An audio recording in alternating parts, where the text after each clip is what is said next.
Welcome, everybody, to Beyond Surviving, the safe space for survivors of childhood sexual abuse to receive support, resources, and share their stories. Beyond Surviving is about freedom, healing, connection, and even laughter and fun. Most importantly, it's about letting go of the pain of abuse and finally moving on. I'm Rachel Grant, and for those of you who don't yet know me, I've been a sexual abuse recovery coach since 2007 and am the author of Beyond Surviving, the final stage of recovery from sexual abuse. I work with survivors who are sick and tired of feeling broken and unfixable, and I help them let go of the pain of abuse and move on with their lives. You can learn more about me and the Beyond Surviving program at www.rachelgrantcoaching.com. And I am so very excited to have you here with me and my guest, Marilyn VanDerbur, who is going to be sharing with us her journey of healing. And I first want to tell you a little bit about this amazing woman.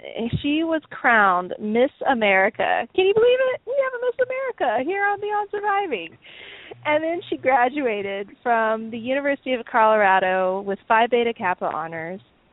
Marilyn chose motivational speaking as her career and was named Outstanding Woman Speaker in America. Marilyn's worst nightmare came true when she was 53. A newspaper reporter learned she was an incest survivor from the ages 5 to 18, and the next morning it was front page news on the Denver Post. Can you believe it? Ugh.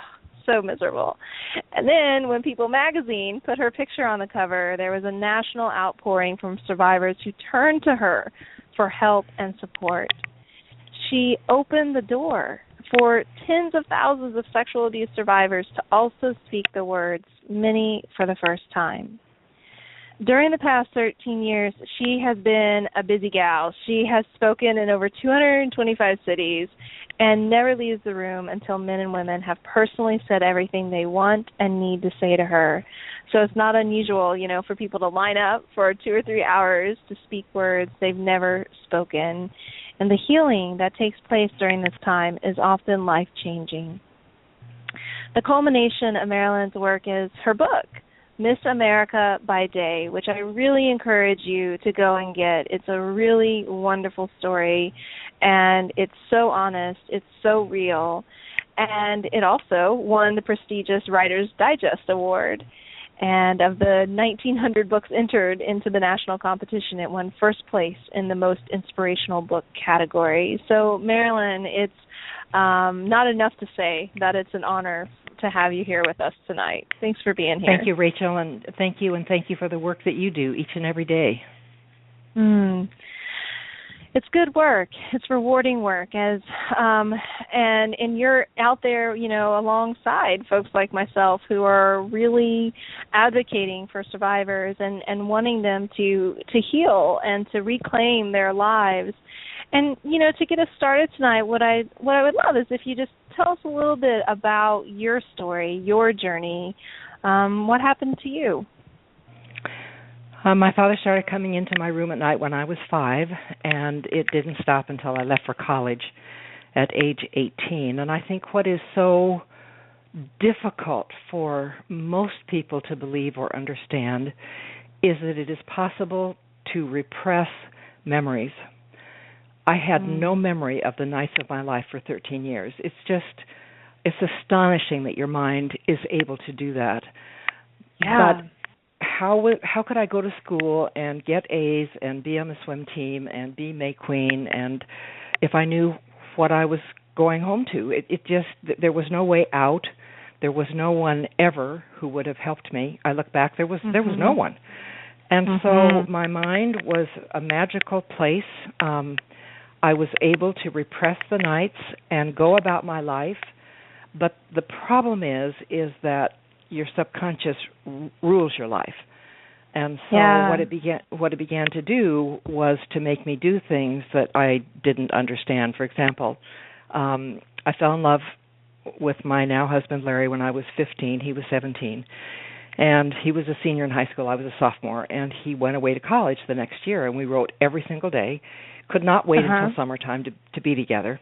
And he came home and came to the door, and I said, I'm leaving for the summer. you're leaving for the summer. Yes, I am. I'm going to Europe. So the next year we ride every day, and the next summer he comes home. I'm going to go to summer school in Wisconsin.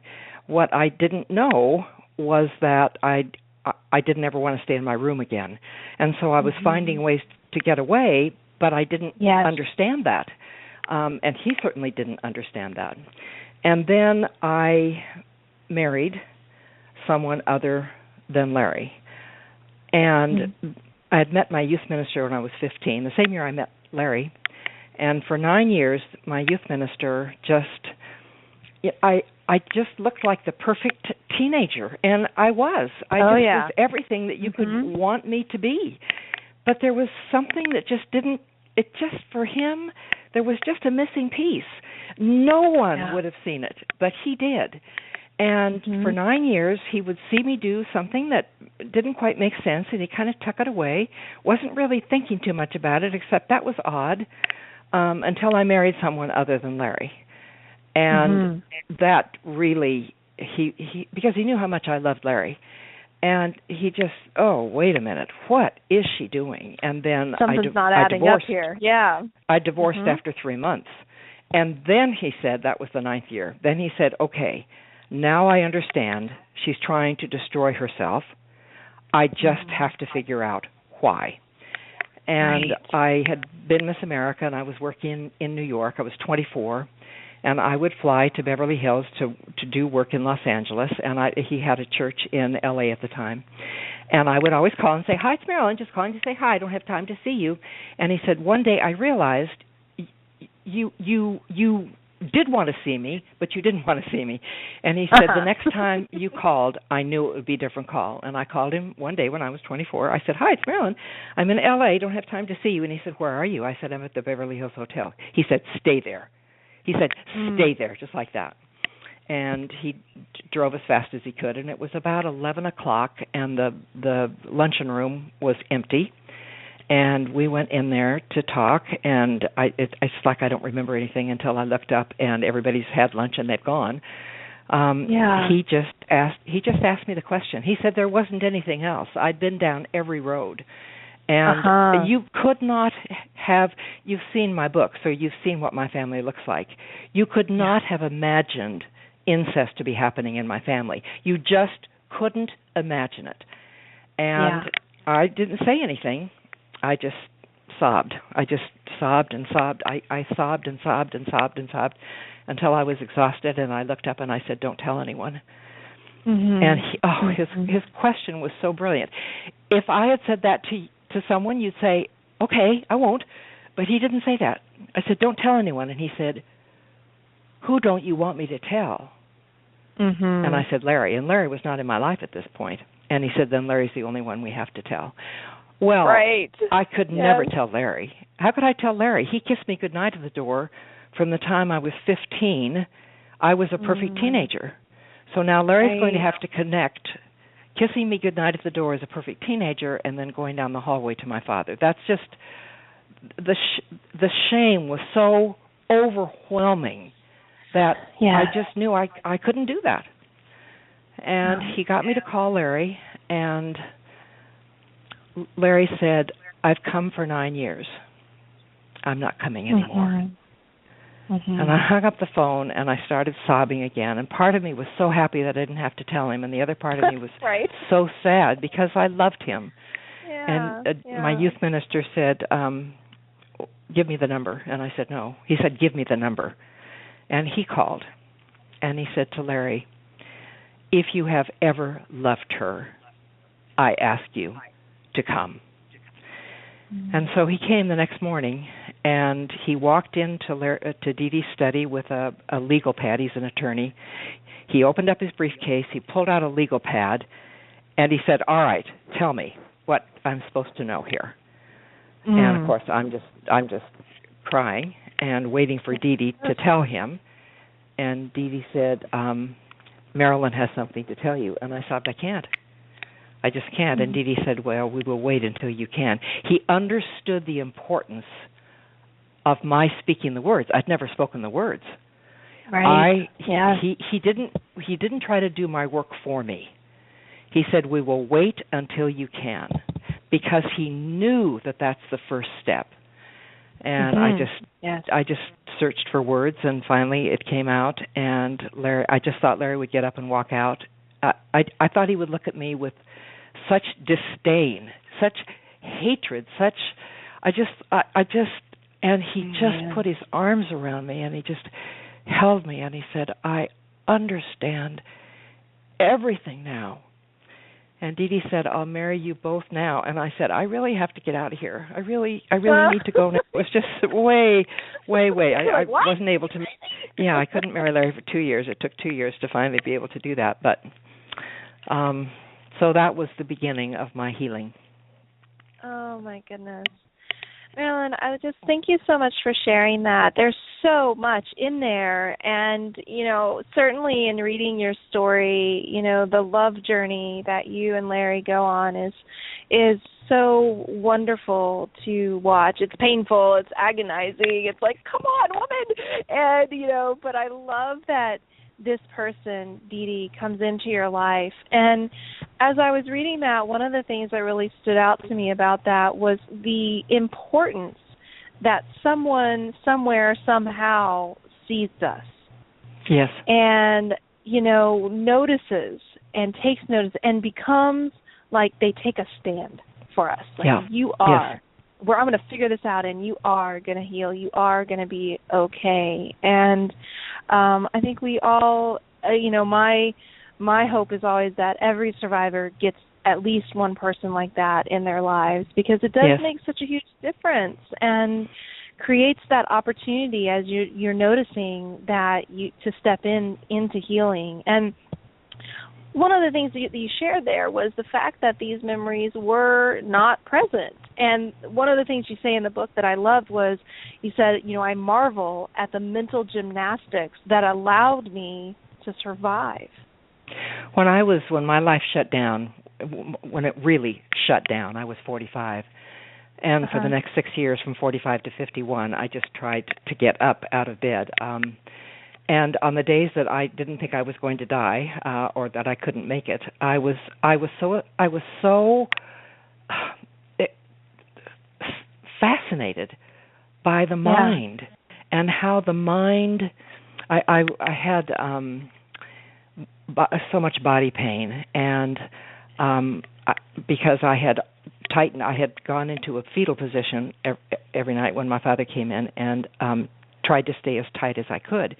And the problem was I couldn't let go of that, and I kept trying to find somebody to help me free my body. And finally, at age 50, I just said to Larry, I can't do this anymore. I need to check into a psychiatric hospital, and I did. I went to Cedars-Sinai and checked in there, and there was just no help at all. And I came back home, and I'd been to all kinds of different therapies, and one day somebody mentioned a therapist, and I was going to figure it out. I was going to get through it. And so all I remember about this man is that he was tall. I'm 5'8", so he was probably 6 feet tall. And for some reason, we were standing, looking at one another. I don't remember why. And he said to me, are you sure you want to let your body muscles go? And I'm thinking, are you kidding me here? But I didn't say that. And my body, I kind of collapsed as if I were going to touch my toes. My body my head went down, all the way down, and I whispered, it's all I have. And I realized that I was choosing to keep my body tight because it was all I had. And my mind was it was my mind that was doing that. And once I made that connection, okay, my mind is still choosing to because it's all I have to protect myself. I don't need that anymore. But I would marvel at the fact that my mind was causing all of my body pain. I just had to try to figure out why. I had beautiful long hair, and I believed that I won Miss America because of my hair. I believed that I believe that I got standing ovations because of my hair. I know that sounds so strange, but I believe that. And nobody could touch my hair. Nobody. Just don't touch my hair. Yes. My hair was That's like right. a sacred place. Yeah. And when I was 40, I was flying home from a speech in Detroit, and I changed my ticket and flew to New York and had a woman who had worked on my hair when I did television work. And I went in and I sat down and I said, cut my hair off. And she said, what? Wow. I said, I want you to cut my hair off. And she said, okay. So she took about an inch. And I said, no, I want you to cut my hair off. Right. Take it off. You're going all in, honey. Yeah. And she just looked at me in such disbelief. And it was a long time before I understood why I had done that. When I was little, even as a 8, 9, 10-year-old, I set my hair every night in bobby pins. I just saw a picture of myself on a horse. I was 9, and I have this beautiful hair. But I set it every night with bobby pins. So my hair was the only part of me that my father didn't touch. It was the only part of me that was good. Got it. Right. So when my life began to shut down, I was triggered by my daughter's age. When my daughter was turning 5, the age I was when it began, I flew to New York to cut off all my hair because now all of me was bad. All of me was bad. I cut off the only part of me that was good. Now, I didn't understand that at the time. I certainly didn't understand why I cut my hair. But as I went through my healing process, I could look back and say, oh, that's why I did that. Because it was the only part of me that was good. Now I was all bad. Yeah. And that's when I began to really go down. Now what I needed during those difficult years of recovery, I needed to find a woman who had come through the healing process. And I would say to Larry, just find me one woman so that I'll know it's possible. Will I always be this way? Will I always just have anxiety that I can't cope with? Will I always just be sobbing? Will this ever end? Find me somebody. And it's one of the reasons I went to the psychiatric hospital. I thought, well, I'll find somebody there. Well, there was nobody there. I couldn't find anybody. And one day Larry said to me, role model for yourself. And so I began to visualize myself as healed from this horrible recovery process that we all have to go through. Yeah. And the last 25 years of my life, one of my major missions is to stand before men and women. I had a woman email me, and she was coming to one of my speeches, and she said, I need to see you and touch you and know that you're real. I knew exactly what she was saying. Oh, yeah. Did you really get through it? I don't believe it. And she came to my speech and waited in line, and she came up to me, and she just looked into my eyes. She said, I'm the woman who emailed. And I said, hello. And I said, can you see, can you feel the peace that I have found? And she said, I can. Yeah. I can feel it, and I can see it. I said, I got there, and you can get there too. You can. So Marilyn, I love that message because, pardon me for interrupting, if I may, just real quick, because I think that is so, so important to emphasize for our listeners, that part of the reason why I do this show, part of the reason why I bring people on and to tell about their journey is exactly that, we all find ourselves in those places, in those moments of, I'm never going to get better. This is just how it's always going to be. It's, and it's hard if you don't really have a example out there of what it might look like, what it might feel like instead. So absolutely. It's so amazing that you get to hold that space for people and share that. Along those lines, one of the things go ahead. Well, one of the good parts of, one of the very few good parts of my story is that anyone who has followed me or has read my book knows that I have been to the bottom of the well. They know I've been there. And so I come in with credibility. And when they can hear me and see me, they begin to believe it's possible. If you do the work. If you do the work. I answer 50 to 100 emails from survivors every day, and I'll have survivors say to me, well, I'm just too scared to do that. And I write back, we're all scared. We're all scared, and we do it anyway. We do it anyway. That's right. I'm scared to go talk to my brother. Well, we're all scared, and we do it anyway.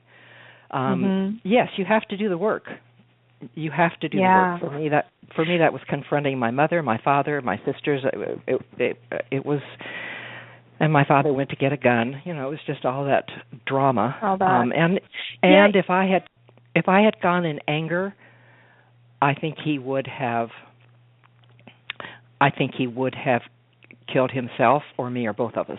He pulled out the gun after I talked with him. He pulled out the gun. And he said, if you had come in any other way, I would have killed myself. And I think that's true. I think if I had gone to him and said, I'm going to expose you, I'm going to talk about this, I think he would have ended it right there. Yeah. That was a really impactful moment in the book. And there are two things that come to mind. First of all, backing up to something you just said about facing our fears, one of the things you write in the book is that the only path to sanity, peace, and healing is to face our fears. And yet, as you've said, and certainly as I've experienced in my journey with survivors, that is the very first hurdle of getting past that initial fear. And it is kind of a just do it moment. And also, I was wondering if there's anything else that you have found along the way in your journey that helps with that even if the fear is facing that or sitting there, like that helps people to if they're shut down or terrified to do so, to get over that hurdle so they can get on the journey to healing. Well, I have many survivors. One that comes to mind lives on the East Coast, and her first email to me was, I'm going to kill myself. I can't. It's so interesting. People don't say hello. My name is Arlene, and I have 3 children and a dog. They don't even say hello, Marilyn. It's just I really am going to kill myself today. They just go right into their stories, and I email back and I said, well, that's a choice. Let's talk, and back and forth and back and forth and back and forth, and it's probably, I'm not good on time, I'm guessing 2 years. And today, she's doing so well. I mean, she's doing so well. She's forming relationships. We just kind of talked it through. We just kind of kept going back and forth, and she'd get a little bit stronger, and then she'd, fall back. And I think communicating with people, finding people that you trust, that you can talk to when it gets really, really bad. You can't hold all of that in yourself. You need, what I do is just bear witness. People write me their stories, and I bear witness. It's getting it out. It's putting it on paper. If you don't want to talk to someone, then you need to journal, and journal and journal and journal. My recommendation always is to journal at the same time every day. You make a commitment. At 6 o'clock every morning, I will type for no less than 10 minutes. You can do more than that, but never less than that. No agenda. You just sit down and whatever your fingers want to type, and then you don't even have to read it. You just file it. And pretty soon your subconscious knows you're going to show up. And pretty soon, I remember when I did that, I remember one day I typed and typed and typed, and then I read what I wrote, and I just laid down on the floor and just sobbed. I'd put it on paper. So you need to get it out of yourself. Yeah, got it. That's really, really sound guidance, I think, because you just got to start somewhere. And if the somewhere is just telling a journal and talking about it there, then start there, and that's okay. And you'll continue to move towards, the thing that you both need, and the next step to get to the place of where you feel complete and whole. And I'd love to hear, one of the things that you talked about a little bit, which is the day child and the night child. This feeling of there being kind of a separation of self. And what I'm curious about, because I work with people who have some dissociation and these sorts of things, is does that still exist for you? Or in your journey of healing from 13 years of incest, do you feel whole? Do you feel complete? Or what have been kind of the key markers along in your journey that have helped you to know that you're healing and you're there?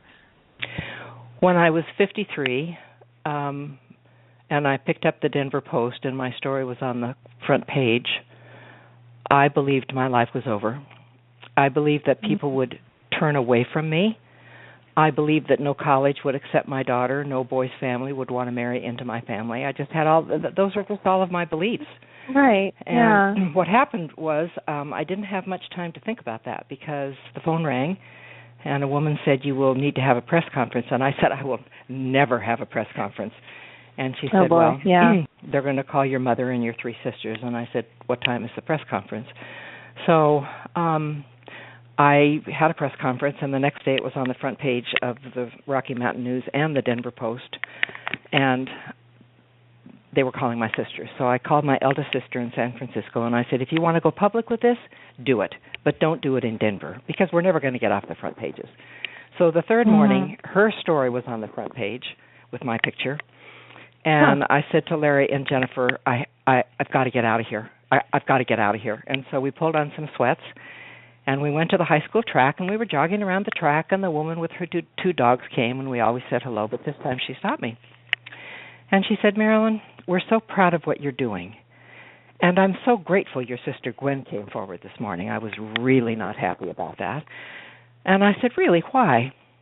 And she said, "Because yesterday on our most popular radio talk show, people were calling in and saying, 'Why should we believe her? Now that your sister has come forward, they will have to believe you.'" I looked at her and I said, "If people are not going to believe 53-year-old me, then who is going to believe a child?" And that was the moment that changed my life. I went home, I called the newspapers, I called the television stations, and I said, "Let's get to work. Here we go." Yeah.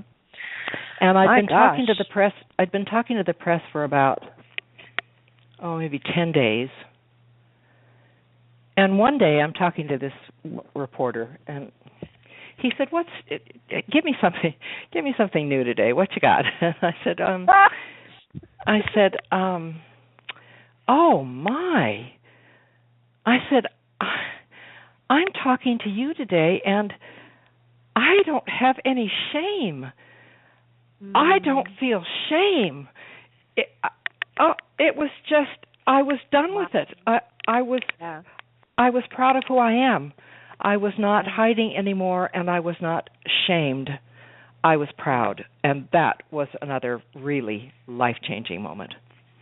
Oh, man, that's really awesome. The other thing that you mentioned a little earlier about the conversation that you had with your father, where you laid it on the line and said, "I know what happened." One of the things that I thought was really well discussed or just highlighted in your book is the complex relationship that exists. That, here it is, it's your father. There's the father-daughter relationship, and then there's the abuser-victim relationship.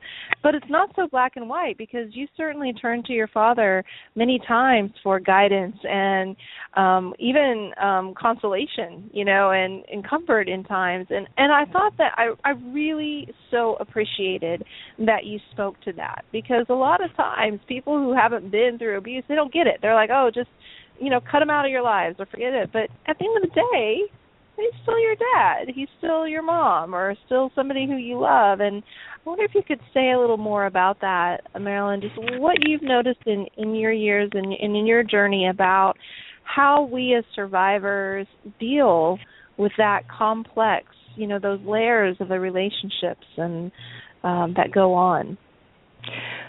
I think it's one of the most difficult things that I've ever talked about. Let me rephrase that. I think it's one of the most difficult things for people to understand.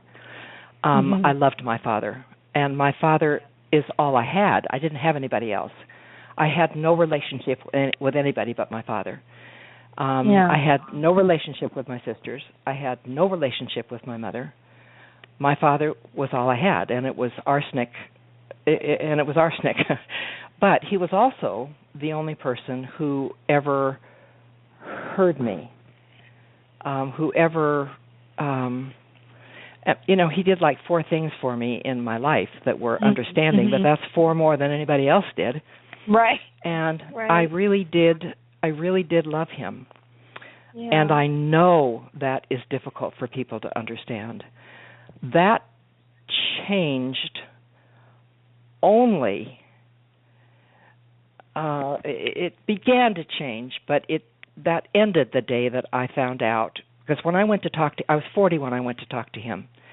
And he said, if I had known what it would do to you, I never would have done it.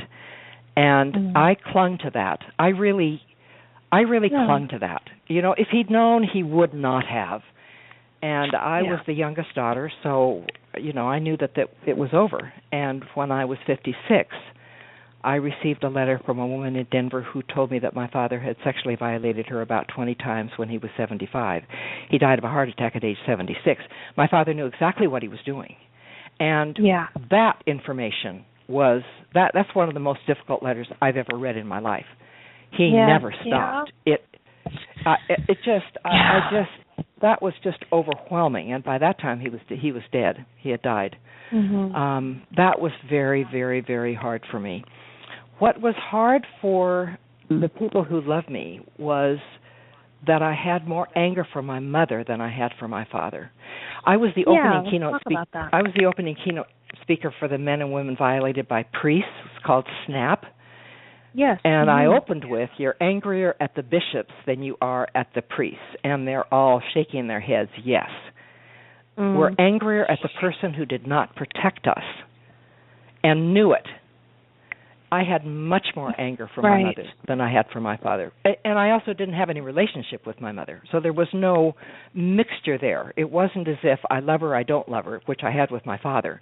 My father, I would say to my husband, Larry, I feel this way, I feel this way. And one day he said to me, take the white off of a golf ball, and you'll see these rubber bands that are so intertwined, you cannot pull one out. That is how you feel about your father. You have all of these mixed emotions that you can't pull one out and say, I love him, I hate him. You have all of these different emotions. That was not true with my mother. That was not true with my mother. Okay. When you finally decided, first of all, yes, and yes, because certainly having worked with survivors for some time now, I navigate this issue as well. It's like, well, there were the people who were standing by, and something about that, you're watching this happen to me and you're not doing anything, feels almost 10 times worse, because here's my take on it. When we're little and we're being abused, we don't have any choice. We don't have any power. We don't have any say in it, even though we try to tell ourselves that we do in order to survive or cope. But at the end of the day, it's a big person, little person problem. And this other person in your life, whether it be an older sibling or a parent or an uncle or somebody, a neighbor, they're a big person.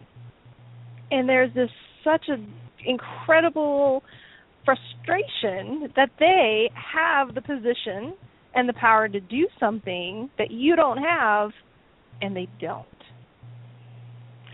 If my mother had, I turned to her when I was 48. I went to the same breakfast room where I had confronted my father when I was 40, and I went to tell my mother. And I was sobbing so hard I could barely utter words, but I got the words out. And when I looked up, not only was she not consoling me or had her arms around me. She folded her arms and said, "I don't believe you. It's in your fantasy." And during my recovery, which again from 45 to 51, those were the 6 really hard years, I turned to her a number of times during those years. I needed my mother. I was feeling the emotions of the child. If she had been there for me at that point, if she had said, "I am so sorry, I didn't protect you." Yeah. She came in one day and I was crying and she said, "I have no tears for you. I can feel nothing for you." She just could not, she just would not, could not. I'll give you even a better example. When it was on the front page endlessly, it was on the front page 6 times. It was on the newscast morning, noon, and night. Mother and I only talked about it once, the first day that it came out. And even though I had her and my mother-in-law for dinner 3 to 5 nights a week, every week, I loved my mother-in-law so desperately. Oh, she was such a good mother. Even though it came out that he never stopped, even though it came out that he had a gun, all of that was, and Mother read the paper every day. She never said a word to me. And 3 months later, I was asked to testify before a subcommittee in Washington, D.C., and some of my testimony drifted back to Denver, and Mother called. And she said, "You said something today that really bothered me." And I thought, boy, I just can't wait to hear this. She said, "You said your father pried you open." I said, "I did say that, Mother. They're saying he molested me, and I thought I needed more vivid words." And she said, "Please don't say that again." Mm-hmm. So that's what got her. Yeah. She made a choice, and exactly. she didn't choose me. And I didn't get a mother, but I got a mother-in-law. I was given a mother. It was just in the form of my mother-in-law, whom I loved and adored. She was she was the most nurturing, kind, loving, had no comprehension. She really couldn't go there. She just could not imagine a father would do that to a daughter. It was just beyond her. I really don't think she could think about it. I just think she just shut that out of her mind because she just had no understanding of how that could possibly happen. But she was very nurturing to me. And I could talk to her and she would listen and love me, and she was just a very special woman. So, Marilyn, how did you make your peace with that? Because this is something that comes up in my conversations with survivors all the time of, I wanted a mom. And I talk about, well, you didn't get to have a mom. Like, you didn't get it. Your mom didn't have mom things to give. And you can get, you can find care and compassion in other ways from other people. And sometimes they'll say things like, well, it's not the same.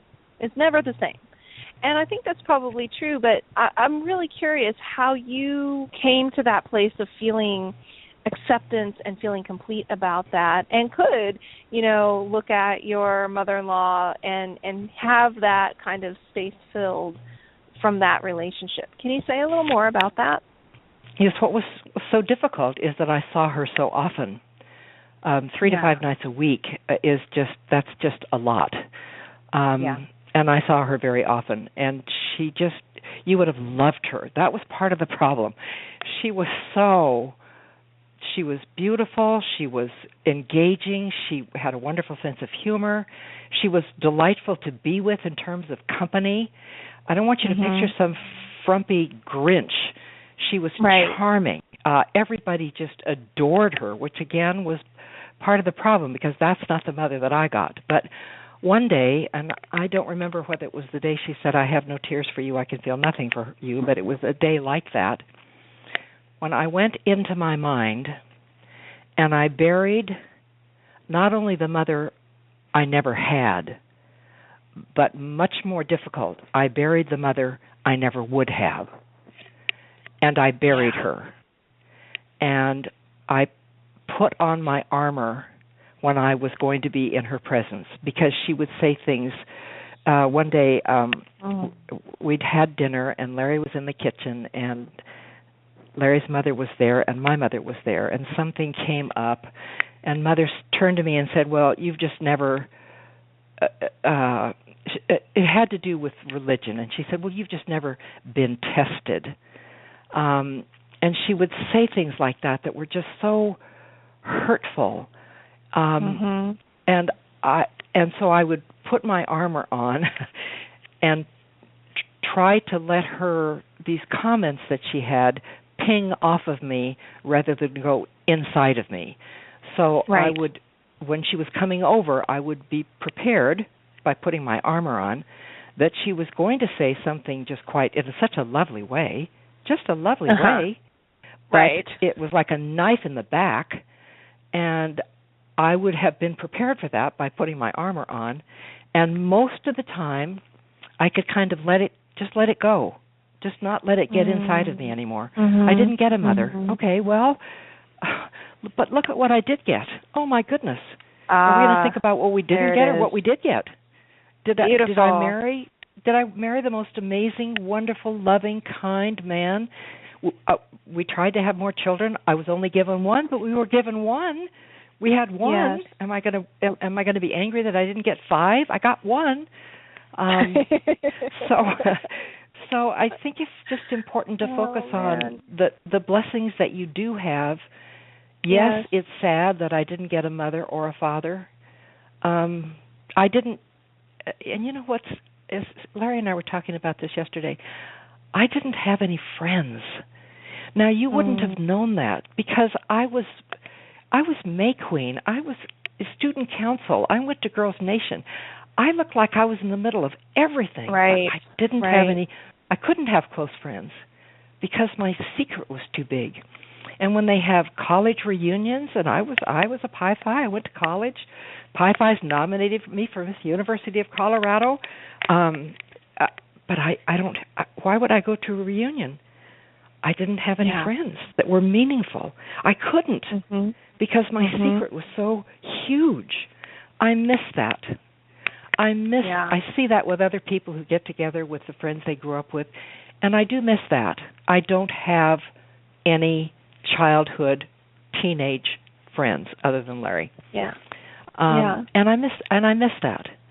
But I ended my book. I think I wrote it so many times. I think I ended it by saying, my life has been richly blessed. And someone looked at that and said to me, "You're really going to end with your life has been richly blessed after you've just poured out this nightmare you lived?" And I said, "But my life has been richly blessed, richly blessed. Yeah. Would I choose it again? Would I choose to go back to do the work I'm doing today? I would not. It was way too hard. But that's the hand I was dealt. So was I given a privilege for my story to be on the front page of the paper? It took me a few days to figure that out. I didn't get it until I saw the cover of People magazine. There's my picture on the cover of People magazine, and the caption said, "Miss America overcomes shame." It didn't say Marilyn overcomes incest. It said Miss America. Okay, now I understand why I was Miss America. I never wanted to be. Right. Okay, now I get that. Overcomes, it doesn't say incest or rape. It says shame because that's what it's about. And I looked up and I said, because I had asked, I had never had a relationship with God because Mother was always on her knees with her, like a child with her hands folded. When I went down to my room, she was on her knees praying. Well, whatever was working for her wasn't working for me. So I didn't have Jesus or God. I didn't have anybody.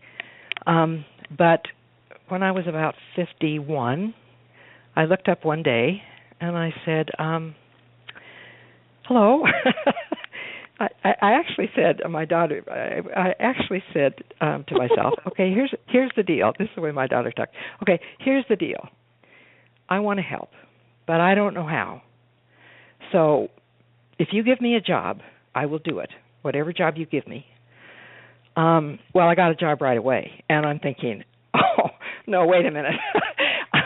No, you didn't understand. I'll do a job as long as nobody knows it's me, okay? So I do have some qualifications on the job. So I knew the minute I got the first job, I knew that was the job, and I did it. It was really hard. And then I was given my second job. I knew it immediately, and it was really hard, and I did it. And then I looked at the cover of People magazine, and I looked up, and I said, this is the big job, isn't it? Okay, I got it. And I believe that I was put on earth to do the work I'm doing. I believe that. I believe I was Miss America. I believe that's why I became a motivational speaker, because this is the purpose. This is the purpose I was given for my life. Yeah. Well, there's so much that is beautiful and wonderful about what you just shared. One of the first things that I like to work with all my clients is what I call their highlight reel, because it's so true. When we are in the pain of healing and recovery and everything looks pretty bleak and difficult, we forget that there are things in our lives that are beautiful still. Even if it's just the fact that you got out of bed today, or the sun is shining, or there's a pretty flower. It can be the smallest, minutest thing, but by keeping our attention and turning our attention to those things, it does help us come into the place of hope. But also, I think what you were also talking about, self-acceptance and acceptance in general, that this is just how it is. And we have a choice about how we're going to respond to that. Are we going to be broken and fall apart and be miserable for the rest of our lives? Or are we going to get the support that we need to heal, for sure, and begin marching towards what's next? And that all of it in some way lines up somehow. Exactly what you're saying. You were given this, position so that when your story came out, people wanted to listen, people wanted to notice, people wanted to read it and hear it. And it positioned you to be able to now go on to where you're, taking care of email every day, 50 to 100. I don't know how you do that. I'm going nuts with, 25. I cannot wait. I wake up in the morning and we go work out, and then I come and go on my website, and I have emails from China, from Ireland. I mean, just fascinating. And a woman who you know her name in a minute, from Washington, D.C., not hello, Marilyn, we've never met, they start right in with the story as if we had been talking for 10 years. And it's just such a privilege to be able to be a part of people's lives, and that they trust me. Yes. If word got out for this woman in Washington, D.C., she trusts me, and that is so precious to me that she can. It is. I spoke in Syracuse, New York, and people line up, and I sign books. And this man came up to the table, and I looked into his eyes, and I said, "Could we step aside for a minute?" And I said to the people waiting, "Would you give me a minute, please?" And we walked off to the side a little bit, and I looked right at him, and I said, "Who was your violator?" Mm-hmm. And he looked at me, and he said, "My older brother." I know he looked to be about in his 50s. I don't think he had ever said those words before. I just don't think he had ever said those words. And to be a part of having someone speak the words, maybe for the first time, and to trust you enough. I do want to go back to one thing that we were talking about my having mixed feelings about my father. I am very close to a woman who's 42. She was violated by her brother, 7 years older, and it was very detrimental to her life. She's one of 4 children. The only relationship she has with her siblings, that is, she said, he's the only one I'm close to. And she said, I know nobody could ever, how could anybody ever understand that? How could anybody ever stand? Look what he's done to my life. I mean, it's been so hard for me. Yeah. And yet he's the sibling I feel closest to. He has the most interest in me. And it was so interesting because her husband said to me, he never meant to hurt her. And one of the reasons I keep speaking, one of the reasons I keep going, and I keep going and going and going, is because 14-year-olds, 14-year-olds comprise the largest number of sex offenders of any age group. And he was, like this Duggan story that's going around now, this boy was 14. And in every speech I give, I say, go home and talk to your children. And do you know what they do? They go home and they talk to their children about inappropriate touching. And it's just so important for us to sit down and talk to our kids and say, this is what's appropriate and this is never appropriate. We have to talk about it. I asked a 15-year-old in Denver how many hours she had to spend to get a driver's license in Denver. 56 hours. And I say to parents in my speeches, to whatever audience comes, how many hours do you spend talking to your teenagers about what's appropriate as they grow into sexuality? 56 hours to get a driver's license, really? And you know what? They listen. So I had a man say to me, it was a tux dinner, a dressy, formal dinner, and this man came up and he said, okay, I hear you. I know I need to do this, but I just don't know how to start. And I said, well, what if we start with the truth? Last night I attended a dinner, and this woman told me that I should have a conversation with you kids, and I don't feel really comfortable about doing it, and I hope you feel more comfortable talking to your kids, but we're going to have a conversation. I said, can you do that? He said, I can do that. So there he goes. Nice. Oh, thank you so much for that. And, oh, my gosh, we could have a whole, long series on how to talk to your children and how to raise awareness. But it's so true, and so I'm so glad you brought that forward in our conversation tonight, that, the biggest thing that we can do to end this epidemic is to educate our little ones. Absolutely. And yeah, it's so important. I heard my grandson was 6 and he was in a playroom with some other kids, and I heard him saying, "Don't touch my privates! Don't touch my privates!" And he was laughing, but he knows what that means, and that may be all he needs to know at age 6. But he did know that at age 6, and he needed to know that at age 6. Yeah. Well, and I think one of the things that you bring forward then is, it's not even one 56-hour conversation. It's a conversation over a lifetime, because what you teach the 6-year-old is different from what you teach the 10-year-old, from what you teach the 12-year-old, the 15-year-old. So it's an ongoing dialogue that we need to be able to have. It's also watching television and saying, what he said to her right there, that is not okay. Not okay. That is not okay. So we have teaching moments all the time, constantly. Yes. We're in the car and we see someone shouting at a man shouting at a woman or whatever, and we say that is not okay. No one should treat someone like that. Right. So it's a daily education. Love that. Absolutely love that. So, Marilyn, as we start to get close to our time together coming to an end, is there any, kind of final thought, anything that you'd really like to leave the listeners with this evening? I just think that the hardest thing that you can think of that you need to do is what you need to do now. And oh my gosh, that's great. Yes. It's partly listening to that voice in your head that never stops. We know what our next step is. I had someone say to me, I want to talk to my brother, but my therapist thinks I need to talk to whatever. And I said, you need to talk to your brother.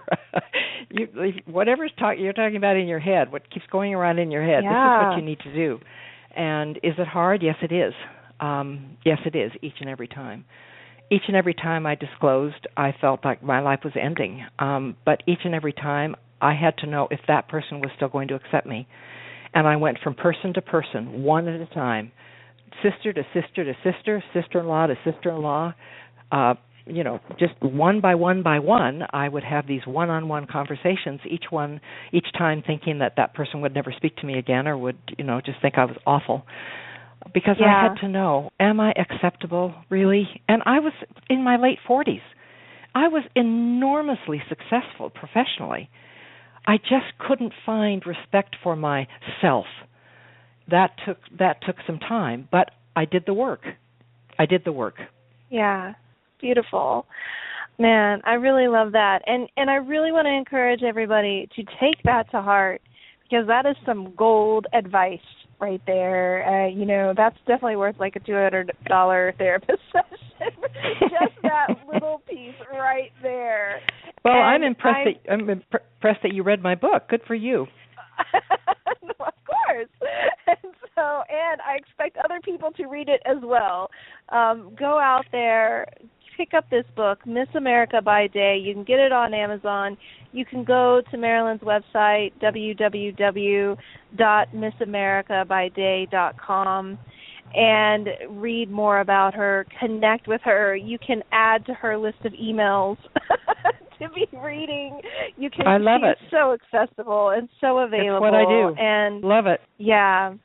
Absolutely. And, of course, you can always visit me at rachelgrantcoaching.com as well to check out the resources that are there.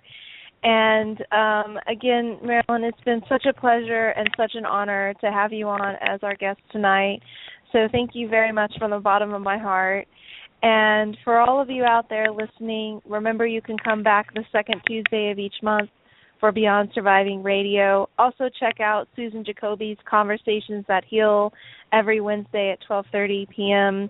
in this same spot. And until we meet again, take very good care of yourselves.